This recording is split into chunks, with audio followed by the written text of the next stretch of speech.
Hey Sainers, welcome back to the Saints TV YouTube channel. Hope you're all having a very good weekend so far. Thanks to some of you who reached out yesterday for my birthday, the big 30. Appreciate all the messages that were sent through yesterday, so thanks a lot for that.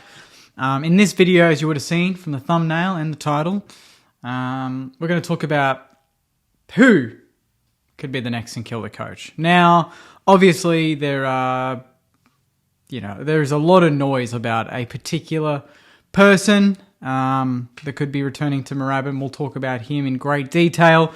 But also there is a very large list of coaches that are available. Pretty stacked list. They've all got their own strengths. They've all got their own weaknesses. And I thought, we've got to do a video. We've got to talk about them and kind of round them off and see if they do fit the bill on what, I guess the characteristics of the next coach should have, based on what Simon Lethlean and Andrew Bassett mentioned at the press conference on Friday morning. So based on that, I've got a list here thanks to afl.com.au. They've put a list together based on senior experience, as well as next in line. So unproven, but have been around, they've had their fair share of assistant experience and whatnot, VFL experience, and are ready to take that next step and have applied for other roles and are a big chance of potentially becoming senior coach at a footy club.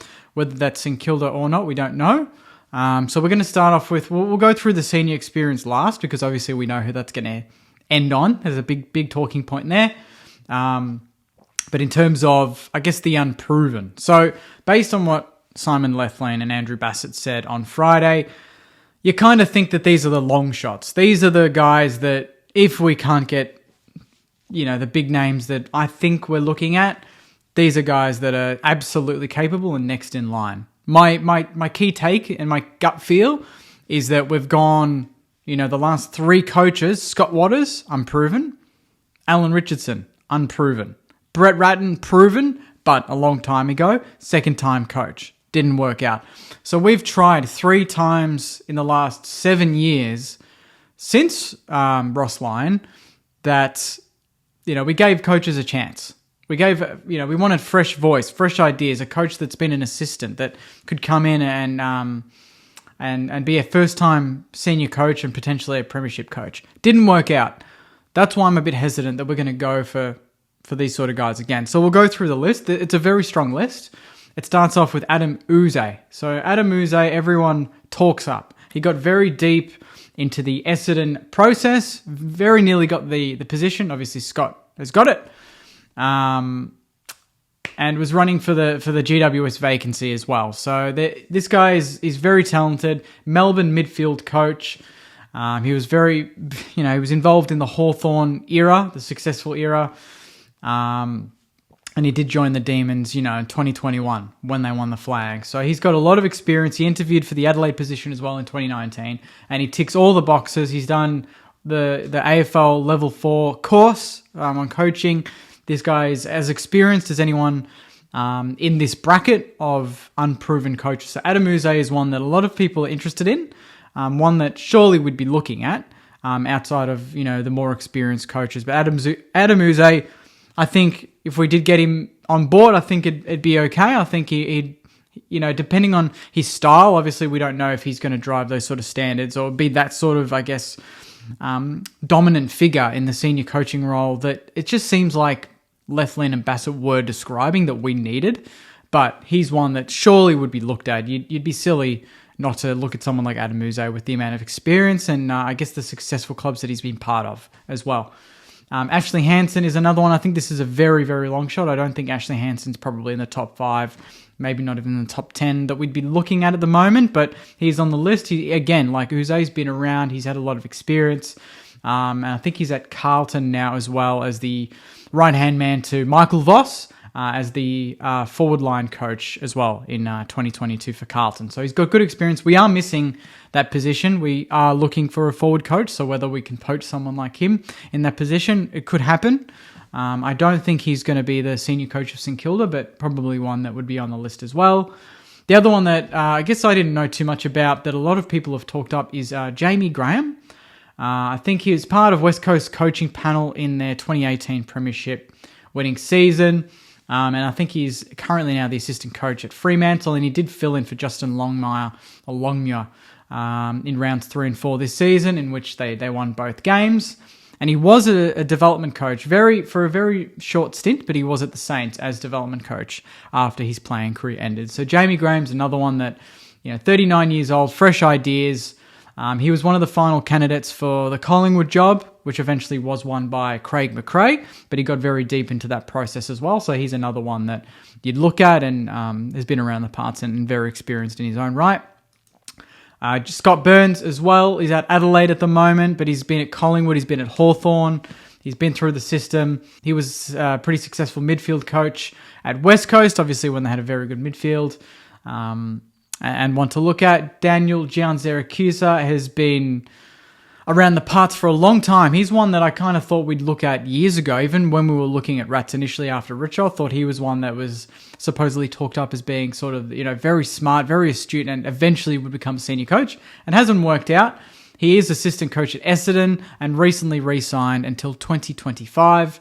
So he's one that looks like he's pretty committed to Essendon, but yeah, he's one that I guess, you look back over the last 5 or 6 years, and anytime there's a coaching position up for grabs, Daniel Giansiracusa is around the parts. He did win the AFL Coaches Association Assistant Coach of the Year award in 2020 when he was with the Bulldogs. He was part, I think, of the Western Bulldogs when they did win the flag as well. So he's a very talented guy and one that we'd probably look at. But again, similar to the Ashley Hansen and Adamuse, I just don't think we're looking for these sort of guys at the moment.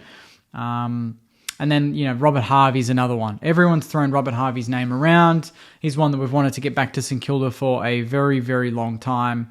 Again, unproven. You run the risk of taking a player legend, and then putting them into the firing line, like a James said, like a Nathan Buckley, and you run the risk of tarnishing their credentials if it doesn't work out as coach, and it tarnishes their playing career. But he has been pretty successful. He was caretaker coach for Collingwood for a fair bit and did, generate some good wins there. He's been at Collingwood for ages. He joined Hawthorn at the end of 2021, and he's added a wealth of experience with Sam Mitchell, and he's taken charge of the midfield at Hawthorn. So one to look at, we've got Lenny Hayes now taking care of the midfield, so you would have thought Robert Harvey was a chance for that position. Whether we liken him to take the senior coaching role, I don't know. I don't know his style. I don't know if he's... obviously he demanded a lot of himself when he was a player, and that's why he was so good, because he just pushed and pushed and pushed. Whether he can come in and be a senior coach and really drive that to the players, that's another question that remains. But he's one that, a lot of people have put his name forward as well. There's Lenny Hayes as well, but I think Lenny is definitely going to stay on as midfield coach. There might even be a succession plan where it's a more senior person, and then Lenny could swoop in the next 3 or 4 years. But at this point, I'm pretty sure we'll have Corey Enright in the back line, Lenny Hayes midfield, blank for the forwards coach, which I'm really excited to see who we fill in, and now for the senior coaching position. Now for, I guess, the more experienced. On this list, they didn't mention James Hird. I don't think that's going to happen. I think that's just no chance. A lot of people have joked about that. I don't think that's happening. Nathan Buckley's another one, but he's come out and said he's very happy with where he is in his career, and he doesn't want to get back into coaching anytime soon. The other one we mentioned, I don't think I mentioned actually, was Leon Cameron, who obviously is GWS coach, got him to a grand final, a lot of prelims, a lot of finals, a stacked team, had all the talents in the world. He didn't really know how to use it, so I don't think he's the pick for us. I don't think he's firm enough for what we need. He has got a fairly good win-loss record. Obviously, GWS were pretty good over about a 6-year period where he just made multiple finals and prelims and a granny and got done in that. Since then, haven't really recovered, but could be one that we look at, but he wouldn't be my pick out of these experienced coaches. Then you've got Don Pyke, who's a former Adelaide coach, taking the Adelaide Crows, obviously, to the 2017 grand final. Didn't get the job done. A winning record percentage of 60% over 4 seasons, which is very, very good. And now he's at Sydney as a very, very highly regarded assistant coach. So Don Pyke, I think, would be right up there. I think he's a big chance. You look at the way Sydney developed their youth, and obviously he's a big part of that. He's assistant coach at Sydney. He's highly regarded across the competition. I would not be surprised if he was our coach. He looks like a strict sort of guy as well. You'd have to really listen to him, and he looks like a guy that if you're not playing well, you're gone. Now, for the last big name on the senior experience. And obviously this video, I talk about all the other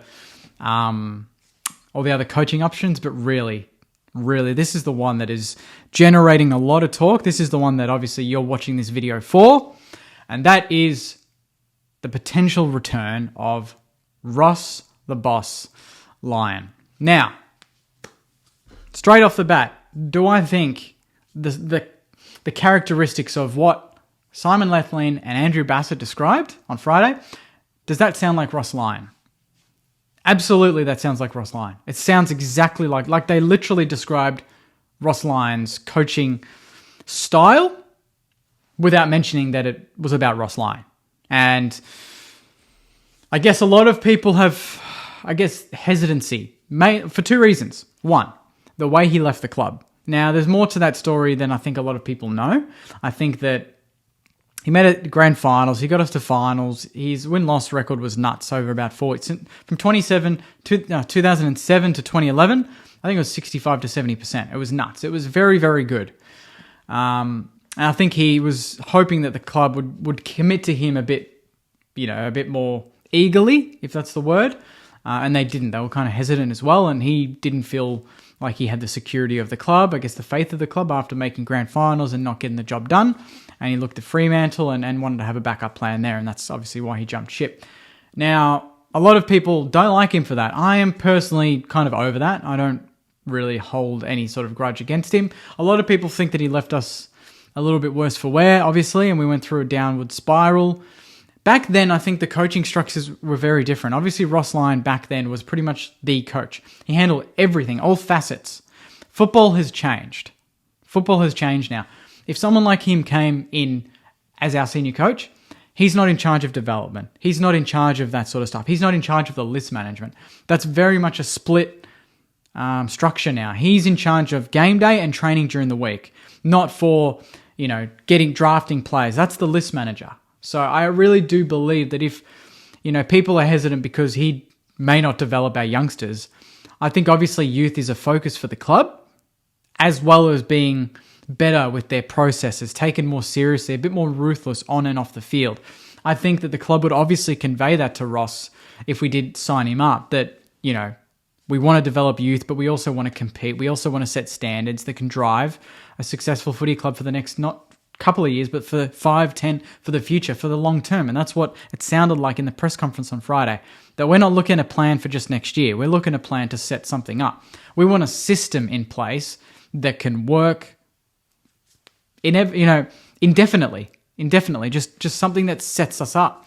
And I think Ross Lyon's obviously a very, very strict sort of personality. He's very, very analytical, and he tells you to your face how, what he thinks of you. And obviously Brett Ratton's not that sort of type. He's more cuddly, he's more nurturing, and we love that, and we love that about Rats. But maybe to go to the next level, we really need a sharpshooter that can just go to Jack Steele and go, what the hell was that, Steely? He did that. Some of his best sprays were towards guns. Fife to Rewalt to Goddard to Hayes. He'd pick on the big names in the room to really set the example for everyone else. And it worked for a large portion of his coaching career. Obviously, the last couple of years at Fremantle, it didn't really work out. But he took Fremantle from being pretty much where we're at now to making a grand final and being a very, very good team over 2 or 3 seasons where he won 15, 16, 18 games, whatever it was. Same with us. A lot of people think that he just took what Grant Thomas set up and that was it, and he had a cakewalk. But what he did was, we had, Goddard and Dalsano, when Rossi took over, they were good players. They weren't the superstars of the competition that they became. He helped drive that because of his standards, because of how strict he was, because of his ruthlessness to be the best in the competition. For, 08, 09, 10, particularly 9 and 10, we were terrifyingly good off the field in terms of training, in terms of preparation. The Hawthorn game in 09, he drops about 10 players. 10 players come in. We still win by 5 goals because you just knew that off the field, everyone was committed. Everyone. Whether you played one game in 09 or 10, or you were the first selected like Nick Rewalt in 09 and 10. I think he could set a very, very astute, very, very sharp standard for our boys, and I really do think we need someone that can do that. I think that for the last couple of years we've kind of cruised without really going to that. We haven't pushed ourselves. There's no way any Saints fan can say that the club, the players off the field and on the field, have absolutely put every bit of blood and sweat into their performance, whether it's preparation or on field, on game day, to get the best out of themselves for the best of the club. I don't believe that. Can Ross Lyon get that done? Can he get the best out of every single player, whether it's the player on 30th on the list, not going to get many games, or Jack Steele, the first selected on the list, that's going to play every week? Can he do that? I think he could. The other hesitancy is his game style. Is it up to scratch? A lot of people think that we were very, very defensive in his tenure. But when you look at it in 2009, we were the 4th highest scoring team in the competition with the best defense by an absolute mile. So I think a lot of the time when people say, oh, he was very defensive, I think that's a bit wrong. I think we kicked a lot of big scores, but we also stopped teams from scoring, and that created, I guess, sort of a dour fest if we couldn't score ourselves. But in 2009, we were kicking 100 points most weeks, keeping teams to 30. So I think that there's a balance there. But we all know, and I think Ross knows too, that the game has changed. If you watch him on Footy Classified or any other sort of media platform that he's on, he knows the game's adapted. He knows that he would have to adapt as a coach. There's no way that in his time since coaching at Fremantle, he's expecting to come in and play the exact same game plan and expect the same results. He's not that stupid. Obviously, his game style would change. I think with his sort of defensive structure, it's more his defensive discipline, tackling, chasing, effort. He can bring that. And then with the sort of the players that we've got some flair. We do have some flair. And I think he knows that, or I'm assuming he would know that we would need a balance between attack and defense. It's not all defense. You look at Geelong. For so long, Scott, their coach, a lot of people thought that he was very, very, I guess, arrogant in his ways, set in his ways and didn't want to adapt. Fast forward to this year, 2022, the first time ever, he's literally changed the game plan for Geelong. They play faster, more direct than they ever have since, say, 2007 under Bomber Thompson. What do? They dominate the competition. They win the flag in a cakewalk. So I think we all assume that Rossi's just going to come in and want to play what he used to do, but he's better than that. He knows that the sport has adapted. He knows the rules have changed. The players have changed. You can't just tell players what it is. Like, there's tough love, but you've got to have a bit of a balance. And I think he knows that. Players for so long have been used to Rats, been used to his style, which is very nurturing, very calm, not really giving you the odd spray. He's not going to come in and just suddenly change that. It's going to be a 12-month process. But I think through that 12 months to 24 months, we will see, we'll filter out some players that can't make it and can't get us to where we want to go. And hopefully we can get the best out of the Greshams. Maybe the Hunter Clarks he can turn around like he did with Nicky Dale and BJ. Get the best out of Max King. Set a higher standard for individual players, but as a team as well. I think that's something that we haven't had. And Rats, when he came in, he wanted to fix kicking. He said everyone needs to be able to kick. Fast forward 2-3 years, we didn't know how to kick. So he said it, but he didn't drive it. I think Ross can drive that. And set a bit of fear into the players. You're not going to get a game every week if you don't perform. Dan Butler, in the first 5 or 6 weeks this year, he probably gets dropped if Ross Lyon's coach, but he didn't. He played pretty much every game this year. So I think that he'd be a good pick. Like, I'll be honest. I know where everyone's coming from, and a lot of people go back to when he left us, and maybe this is like getting back together with the next girlfriend that you think is going to work out, but eventually it's not going to work out again. I think if he wasn't St Kilda coach 10 years ago, and we looked at the list of, I guess, candidates that we're looking at, and say he did what he did at St Kilda but at another club, and he left another club in the way that he did, I think he would still be top 2 or 3 options for a lot of Sainers out there. I think some Sainers probably hold a grudge against him, but he's a St Kilda man, and you've heard Nick Riewoldt, Brendan Goddard already, Lenny Hayes is back. I wonder if Lenny Hayes came back to be an assistant to Ross. Maybe. They're all best mates. Ross catches up with the whole team on 09 and 10. We could potentially get players like Rui, like BJ, like Lenny back, get the band back together at Moorabbin and set a new standard of St Kilda football that we haven't seen since that era of 09 and 10 when we were making grand finals and we were a serious football club. We weren't a joke back then. And Jeff Walsh wants us to be relevant again. Every article on afl.com.au right now is about us. It's about us. And I know some people think that this all seems crazy, that we've sacked Rats, we might get Ross Lyon back. But we want to change. We want to be taken seriously again, and maybe this is the first step to doing that. I'm open to it. I'm open to a Ross Lyon return. I'll have to say that right now. I think there are some very good other options, and I hope we do our due diligence. And I know Ross doesn't really like going through a formal process, but I really hope that we do that. Obviously, Lyon in the press conference mentioned that all coaches are going to have their strengths, going to have their weaknesses. So our next coach is going to have their strengths. They need to make sure that the strengths cater to what we want and the vision that we have moving forward, but also that the club are able to support this new coach and help them grow through their weaknesses. And that kind of alludes to maybe Ross not being able to fully develop youngsters. Maybe we need to get around him to help him do that more. Adapt his game plan. Do that sort of stuff. There's a lot of weaknesses that, come with Ross Lyon. We know that. But at the same time, his strengths, I think, are the strengths that we lack at the moment in the club. And maybe that's what we need more. Maybe his strengths outweigh his weaknesses based on where we need to go as a footy club moving forward. So that's kind of my take. I think that Ross Lyon is definitely the favourite, and I actually do expect that he will be St Kilda coach in the next couple of weeks. I do think that this has been a plan. I know they say that they haven't talked to anyone yet, but I just have a feeling that this has been brewing a little bit. Ross turned down the Carlton job last year. He turned down the Essendon job. Now we've got a new president. Even, the way that Andrew Bassett was talking about, we don't want to be a middle club anymore. We don't want to be a joke. We want to create a standard that turns us into a contender. Maybe this is all fluff. Maybe. But at the same time, we haven't heard that sort of passion, that sort of drive from any sort of admins at St Kilda for a long time. And it just seems like a big slap in the face that, in a good way, like a wake-up call that we could potentially get someone like Ross Lyon in that could completely change the face of the footy club, hopefully for the better. So I see this as a bit of a free hit. I think that whether it's Ross, whether it's Pyke, whether it's someone else that is on that long list of potential coaching candidates that I mentioned earlier, you just hope that they come in and they set the standard that we really want. And just from what the press conference mentioned on Friday, I really do think we're going for someone like Ross Lyon. So I'd love to hear your thoughts, Sainers, on who could be the new St Kilda coach. Is it someone that I haven't mentioned in this video? Do you think it should be Ross Lyon?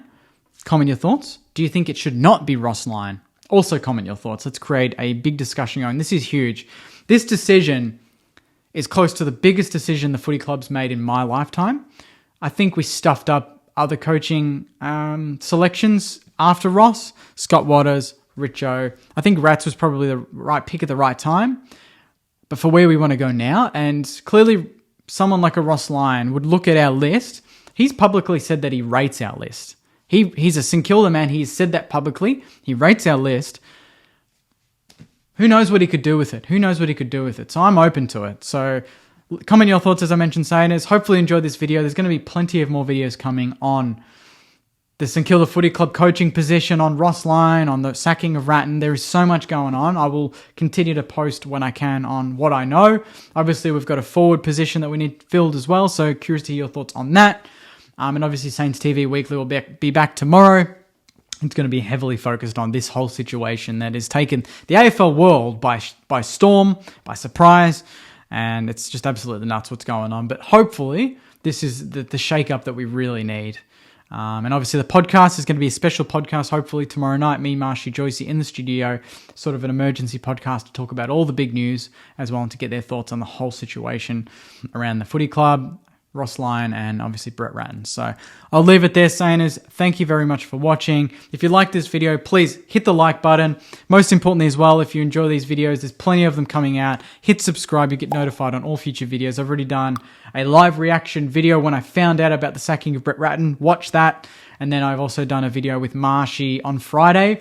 Immediate reaction to the press conference that was held from Simon Lethlean and Andrew Bassett talking to the media about the whole decision and the next steps moving forward. So, yeah, a lot of stuff happening. So hopefully enjoy the content, Sayoners, and I'll wrap it up there. There's so much still to talk about, but I'll try and drip feed it as I can and report back to you with all the big news from the footy club. But until then, Sayoners, hopefully enjoy the rest of your weekend, and I'll see you tomorrow for Saints TV Weekly. Take care, and as always, go you mighty Sayoners. See you guys.